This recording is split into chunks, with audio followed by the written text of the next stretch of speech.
autoridad.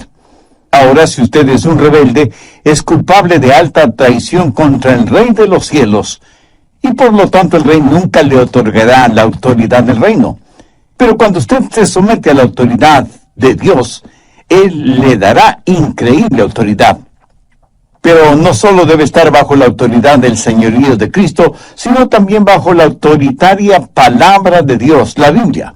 Porque cuando la Biblia habla, es Dios quien habla. Y nuestra respuesta debe ser, sí, Señor. Así que tenemos no solo al Señor de la palabra, sino también la palabra del Señor, y nos ponemos bajo la autoridad de ambos. Pero hay otra autoridad a la que necesitamos someternos, y esa es la autoridad del Espíritu Santo. Algunos piensan que el Espíritu Santo no es una persona con autoridad, pero le aseguro que el Espíritu Santo tiene autoridad para regir y gobernar en nuestras vidas. ¿Cómo llega a nosotros la autoridad de nuestro soberano Señor y la autoridad de las Sagradas Escrituras? Pues mediante el Espíritu Santo. Ahora escuche, Jesús es nuestro abogado delante del Padre, pero el Espíritu Santo es el abogado a nosotros. Tiene el poder de un abogado, toma las cosas de Dios y del Señor Jesucristo y nos las muestra a nosotros, dándonos el poder que trabaje en nuestras vidas, pero necesitamos estar bajo su autoridad. Algunas personas tienen conflicto entre el Espíritu Santo y la palabra de Dios. Dicen, bueno, no estoy limitado por las Escrituras porque estoy bajo el poder del Espíritu Santo. Otros dicen, no me digan lo que el Espíritu dice. Eso puede ser peligroso. Yo quiero saber lo que dice la palabra de Dios. Bueno, eso es un conflicto artificial porque fue el Espíritu Santo quien escribió las Escrituras y es Él quien las interpreta. No tenemos que escoger o el Espíritu Santo o las Escrituras. Es el Espíritu Santo y las Escrituras. Cuando el Espíritu Santo de Dios toma las Escrituras y las interpreta en nuestros corazones, aprendemos cómo vivir bajo la autoridad del reino. Romanos 5, los versos del 1 al 5. Justificados pues por la fe tenemos paz para con Dios por medio de nuestro Señor Jesucristo, por quien también tenemos entrada por la fe a esta gracia en la cual estamos firmes y nos gloriamos en la esperanza de la gloria de Dios.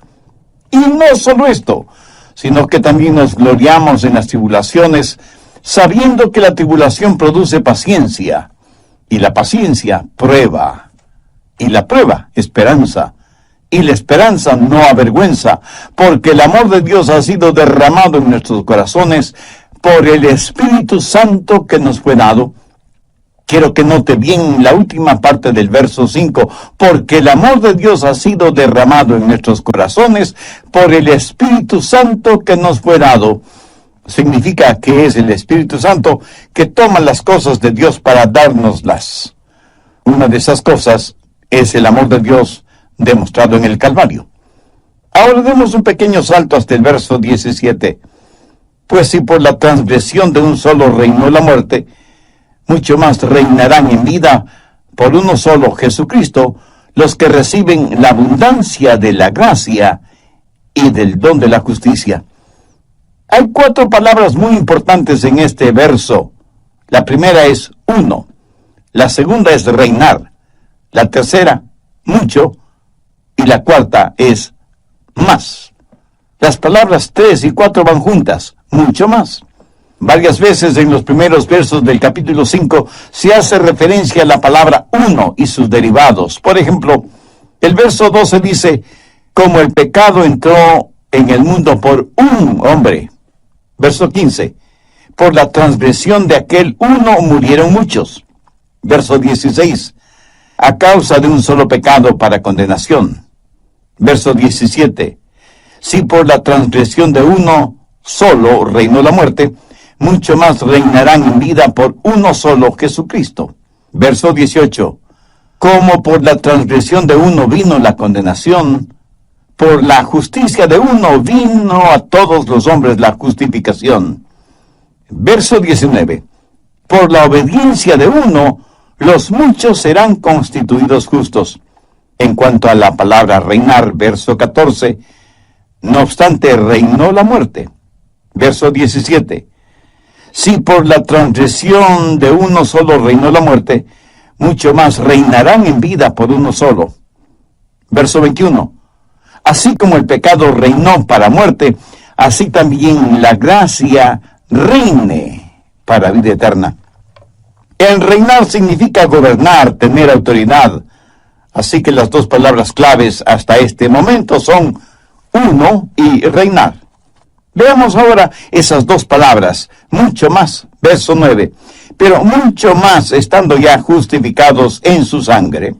Verso 10, mucho más estando reconciliados.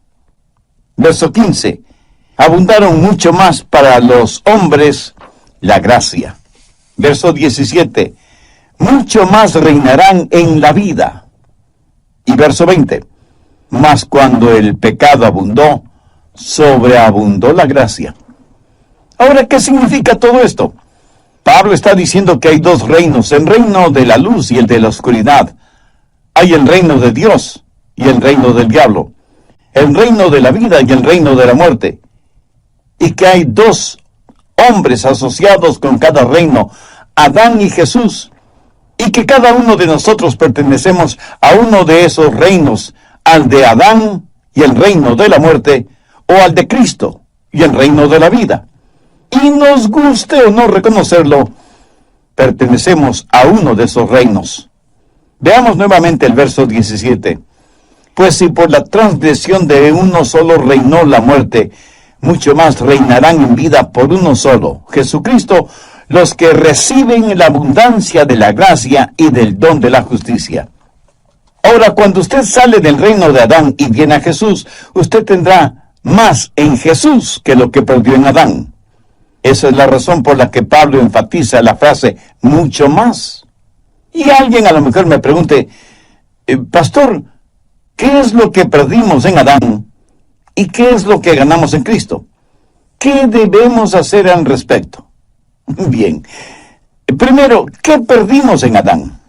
Veamos el verso 19.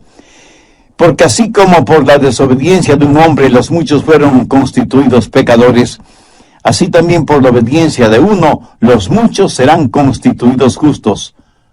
¿Quién desobedeció? Adán. ¿Quién es el que obedeció? Jesús. ¿Qué es lo que recibimos de Adán? Recuerde que Adán representa toda la raza humana. A él Dios le dio el dominio sobre la tierra, pero Adán, al desobedecer, se volvió esclavo del diablo, y nosotros somos la descendencia de Adán. Recuerde que el hijo de un esclavo será un esclavo, y el nieto de un esclavo será esclavo, y así de generación en generación. Adán, al volverse esclavo, el pecado tiene dominio sobre aquel que debe tener dominio sobre la tierra. Y porque estamos en Adán y no tenemos el nuevo nacimiento, nos identificamos con él en su esclavitud. Se habla mucho de que somos a la imagen de Dios. Pero mire a su alrededor. ¿Cree que Dios tiene esa imagen? Adán fue hecho a la imagen de Dios. Nosotros somos a la imagen de Adán. La Biblia dice que Adán tuvo un hijo parecido a él, a su imagen. La imagen de Dios estuvo en Adán. Pero esa imagen de Dios en Adán fue manchada y distorsionada, y ahora no tenemos la imagen de Dios. Solo leves, muy leves rasgos de esa imagen de Dios está en nosotros. Lo que vemos en todos nosotros es la imagen de Adán. Usted nunca ha visto a un hombre como Dios realmente se lo imaginó. Suponga que usted nunca en su vida ha visto un tren, un ferrocarril. Cuando vivíamos en Key West, en la Florida, yo le pregunté a un muchachito si alguna vez había visto un tren. Me dijo que no. Ahora, suponga que yo llevo a ese niño a un lugar en donde hubo un tremendo choque de trenes, y todo lo que quedó de esos trenes fueron hierros retorcidos, fundidos, maderas reducidas a cenizas, las locomotoras totalmente destrozadas y las rieles del tren retorcidas. Y le digo a ese niño, hijo, Ese es un tren. Pregunto, ¿le enseñé en verdad un tren? De ninguna manera. Lo que le enseñé fue los restos de lo que una vez fue un tren. Escoja un hombre, cualquier hombre. Lo que ve es en realidad un hombre. No. Lo que ve son los escombros de un hombre. Y usted no podrá verlo como hombre total, sino hasta la resurrección, cuando, si es un hijo de Dios, será hecho a la imagen de Cristo. Y hasta cuando usted no entienda lo que se supone debe ser un hombre, no entenderá lo que se supone debe ser una mujer. Y solo entonces entenderá lo que significa el ser a la imagen de Dios. Pero por ahora hemos heredado algo de Adán. Y hemos perdido algo en Adán. ¿Qué hemos perdido en Adán? Veamos el verso 6. Porque Cristo, cuando aún éramos débiles, a su tiempo murió por los impíos. O sea, de Adán heredamos debilidad en vez de fortaleza. Y aquí se habla de debilidad espiritual. Dios le dio a Adán la autoridad para que fuera lo que Dios quería que fuera. Pero Adán perdió ese poder, esa autoridad. Y Dios quiere que usted tenga esa autoridad para que sea lo que Dios quiere que usted sea. Por favor, recuerde que no estamos hablando de poder financiero, ni de fortaleza física, ni de profundos conocimientos intelectuales y gran fortaleza emocional. Usted puede pensar que tiene el poder para hacer lo que quiere hacer, pero no tiene el poder para hacer lo que debe hacer. De Adán ganamos debilidad en vez de fortaleza, y ganamos impiedad en vez de piedad. A su tiempo Cristo murió por los impíos.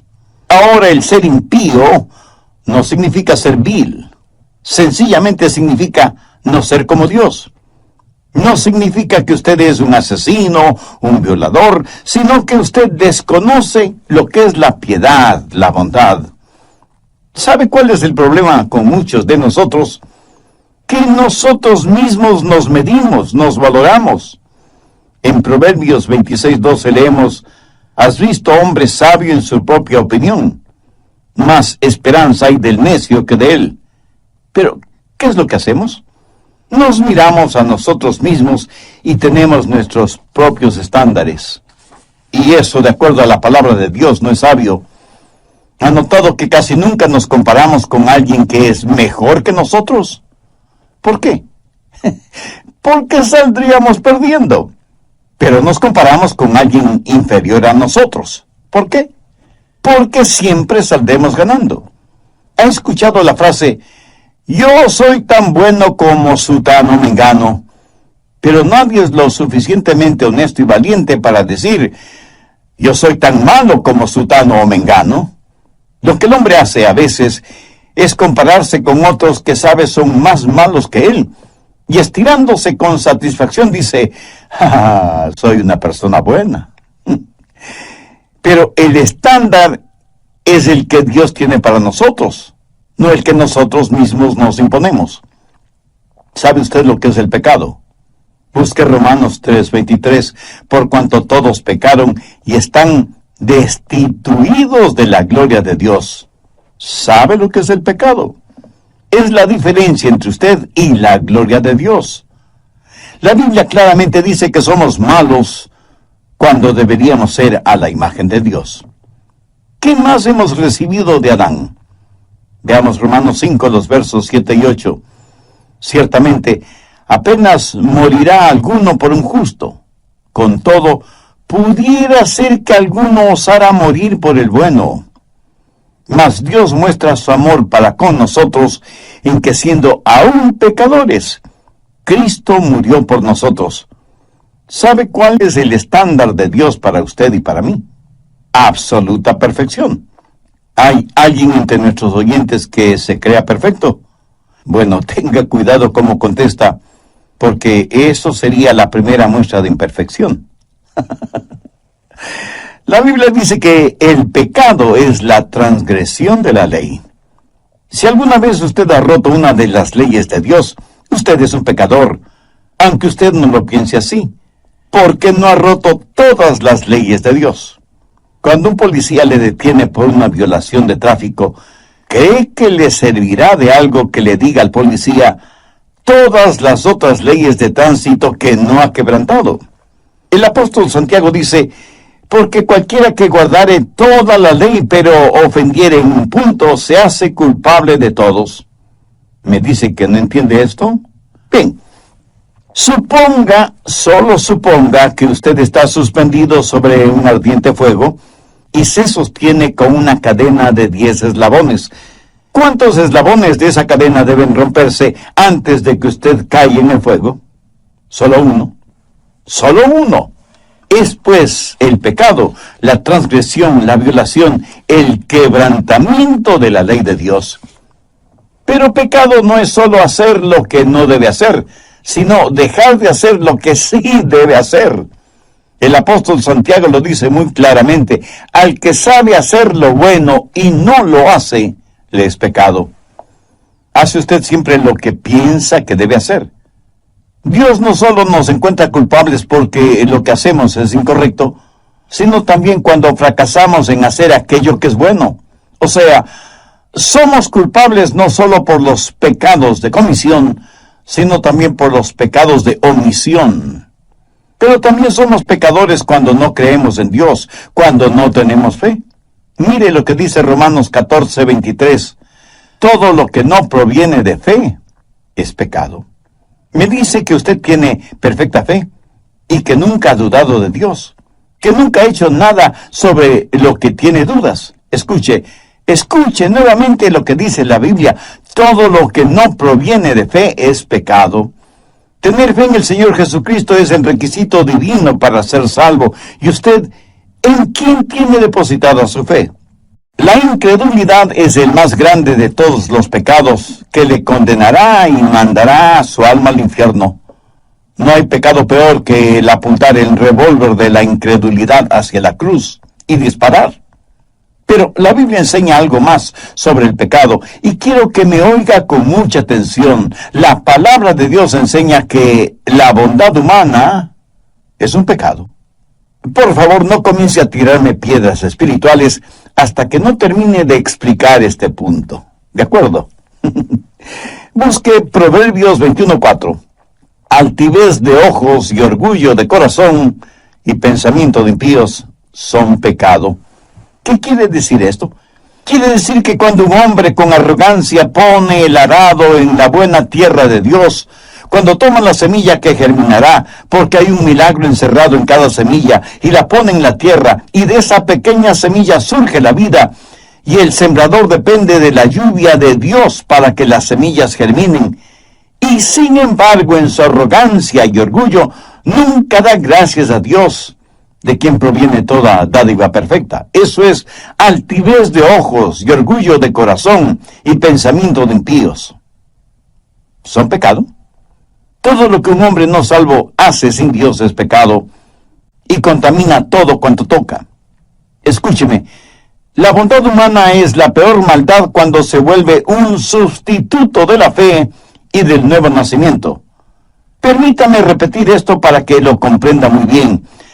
La bondad humana es la peor maldad cuando se vuelve un sustituto de la fe y del nuevo nacimiento.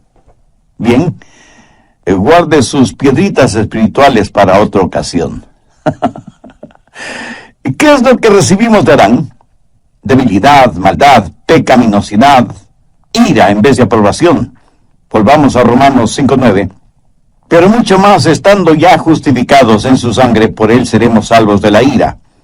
La última parte de este versículo hace referencia a la ira de Dios. Eso es algo que en nuestro mundo actual ya no se escucha.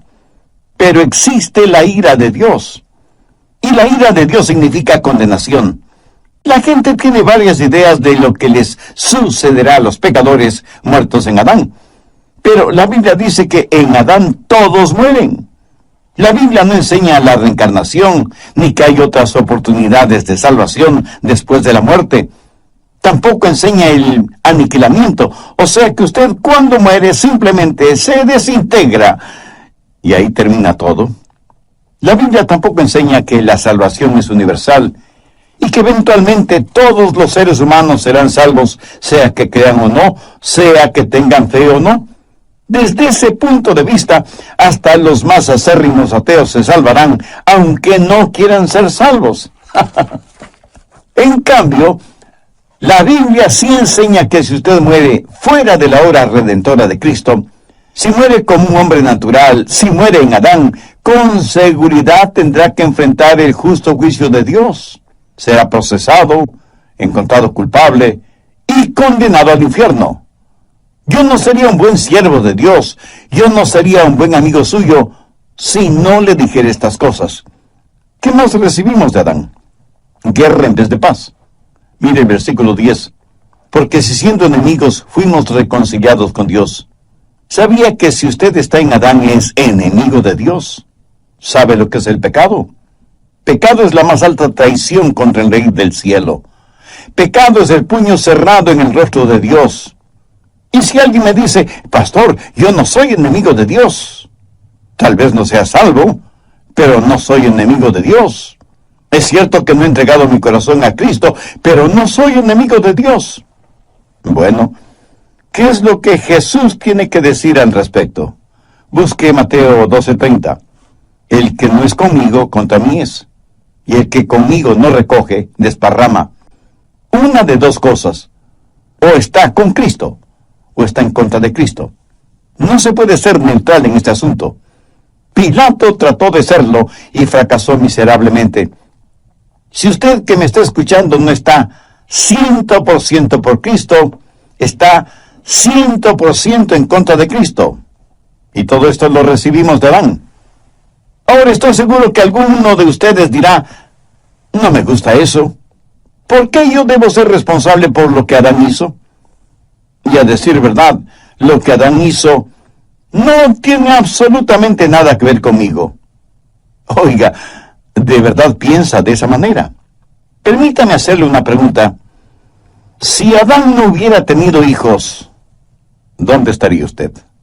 Así que no me diga que lo que hizo Adán nada tiene que ver con usted. Y si me dice que no quiere ser encontrado culpable por el pecado de Adán, ¿qué de sus propios pecados? ¿Hay alguna persona que pueda decir que nunca ha pecado? Y no se preocupe por el pecado de Adán. Usted tiene sus propios pecados por los cuales debe preocuparse.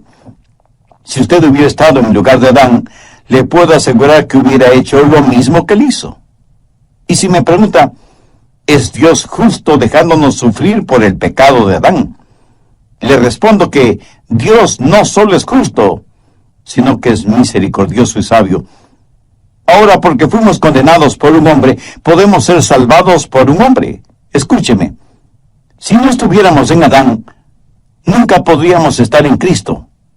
Veamos lo que dice Pablo en 1 Corintios 15:22. Porque así como en Adán todos mueren, también en Cristo todos serán vivificados. Hemos estado hablando de lo que perdimos en un hombre, Adán. Ahora veamos lo que ganamos en un otro hombre, Jesús, sabiendo que ganamos muchísimo más con Cristo que lo que perdimos con Adán. En primer lugar, hay mucho más de nuestra justificación. El verso 9 dice, pues mucho más estando ya justificados en su sangre, por él seremos salvos de la ira. Ahora, ¿qué significa ese mucho más? Que estamos positivamente justificados.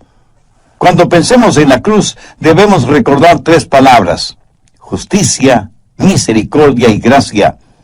Justicia es Dios dándonos lo que merecemos, o sea, el juicio.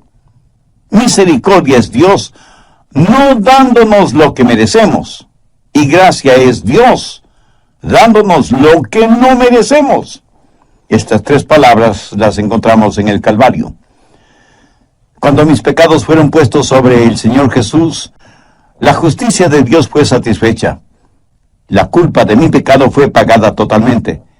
Por lo tanto, no tengo que enfrentar la ira de Dios, porque Él me protege con su misericordia.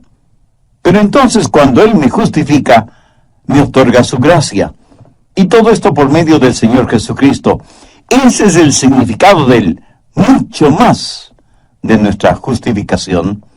Ahora veamos el mucho más de nuestra reconciliación. En el verso 10, Porque si siendo enemigos fuimos reconciliados con Dios por la muerte de su Hijo, mucho más, estando reconciliados, seremos salvos por su vida. Cuando Jesús murió en la cruz, se dio por nosotros. Pero cuando envió al Espíritu Santo, se dio a sí mismo a nosotros. Y ahora tenemos esa comunión con Dios que fue interrumpida cuando Adán pecó. Estamos reconciliados. Ahora quiero que entienda bien lo siguiente. No es Dios quien se reconcilia. Dios no necesita ser reconciliado. Nosotros somos reconciliados con Dios. En esto, ¿cómo es que nosotros tenemos mucho más de lo que Adán tuvo? Adán caminó con Dios en el jardín del Edén. Pero yo tengo el Espíritu Santo de Dios en mí. Y eso, mi amigo, eso es mucho, mucho más. Y hay también el mucho más de nuestra regeneración. Veamos la parte final del verso 15. Abundaron mucho más para los muchos la gracia y el don de Dios por la gracia de un hombre, Jesucristo. La gracia de Dios significa que Él nos ha regenerado. No solamente nos salvó de su ira, sino que ha venido a nuestro corazón para darnos vida. Creyente sabe.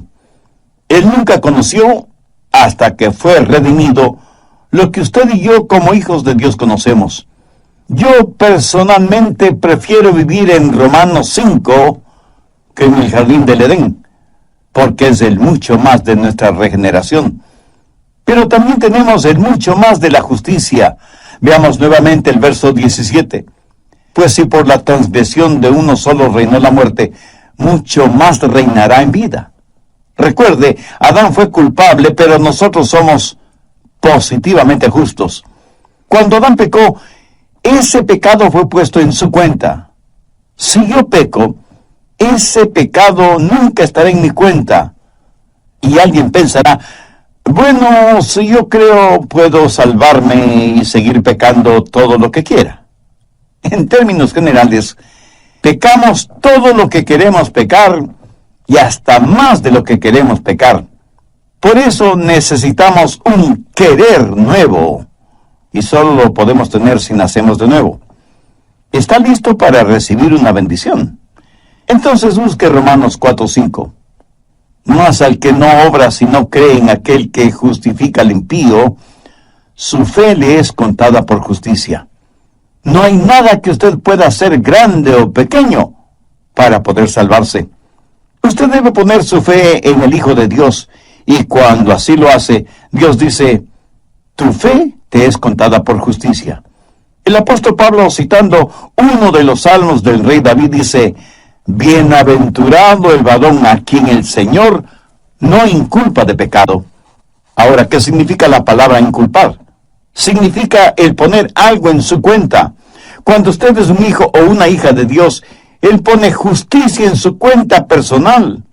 Pero no es la justicia suya, porque nunca la tuvo, sino la justicia de su Hijo, el Señor Jesús. Y Él pone esa justicia en su cuenta, sin que usted tenga que trabajar. Pero esto se pone mucho mejor. Mire el verso 7 de Romanos 4. Bienaventurados aquellos cuyas iniquidades son perdonadas y cuyos pecados son cubiertos. Sus pecados son enterrados en la tumba del olvido de Dios y nunca jamás serán sacados a la superficie. No solo que Dios perdona mis pecados, no solo cubre mis iniquidades, sino que Dios no me culpa de pecado.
Algunas personas dicen, si vivo una vida lo suficientemente buena, cuando muera espero ir al cielo. Bueno, lo más seguro es que no lo logrará porque no ha entendido lo que es el pecado. Yo no confiaría en los más excelentes 15 minutos de mi vida para ser salvo. Por eso me aferro a la promesa, bienaventurado el varón a quien el Señor no inculpa de pecado. Adán fue inculpado de pecado, pero usted, si es hijo de Dios, no podrá ser inculpado de pecado. Siempre tendremos mucho más, muchísimo más en el Señor Jesucristo que lo que perdimos en Adán. Pero aún hay algo más, y lo encontramos en Romanos 5, los versos 20 y 21. Pero la ley se introdujo para que el pecado abundase, mas cuando el pecado abundó, sobreabundó la gracia, para que así como el pecado reinó para muerte, así también la gracia reine por la justicia para vida eterna mediante Jesucristo, Señor nuestro. Ese es el mucho más de nuestro reino. Adán tuvo un reino terrenal. Nosotros tenemos un reino celestial. En Jesús hemos ganado lo que jamás nos hubiéramos imaginado ganar, lo que nunca hubiéramos podido ganar por nosotros mismos. Adán perdió su autoridad y el dominio que Dios le dio en el jardín del Edén. Adán se lo entregó voluntariamente a Satanás. Jesús vino a esta tierra, sufrió, padeció y murió sobre una cruz. Por la desobediencia de un hombre, Adán, toda la raza humana fue hecha pecadora. Por la obediencia de otro hombre, Jesús, muchos seres humanos son hechos justicia de Dios. ¿Qué clase de obediencia mostró Jesús? La obediencia que le llevó a la cruz. Él pagó la deuda que el pecado de Adán merecía. Él nos compró con su propia sangre. Nos sacó de nuestra bancarrota espiritual, moral y religiosa. Lo que se perdió por un hombre fue recobrado por otro hombre. Fue legalmente perdido y legalmente fue recobrado para ser entregado a nosotros. Y recibimos en Cristo mucho más de lo que perdimos en Adán. En Adán todos mueren. En Cristo todos serán vivificados. Quiero que se imagine usted yendo en un automóvil. Al intentar cruzar sobre los rieles del ferrocarril, el carro se detiene. Usted es el pasajero y otra persona va manejando. Y escuchan el pito del tren. Significa que una poderosa locomotora se acerca. Usted goza de buena salud, es fuerte y atlético. Afloja el cinturón de seguridad y se apresta a abrir la puerta del automóvil. Ese instante usted tiene que hacer una decisión. Puede quedarse en el carro y morir con toda seguridad, o abrir la puerta, saltar del carro y vivir. Ahora, suponga que usted dice, no voy a tomar ninguna decisión. Entonces morirá, porque no tomar una decisión es en sí misma una decisión. Ahora escúcheme, está en Adán y no tuvo que decidir acerca de...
eso.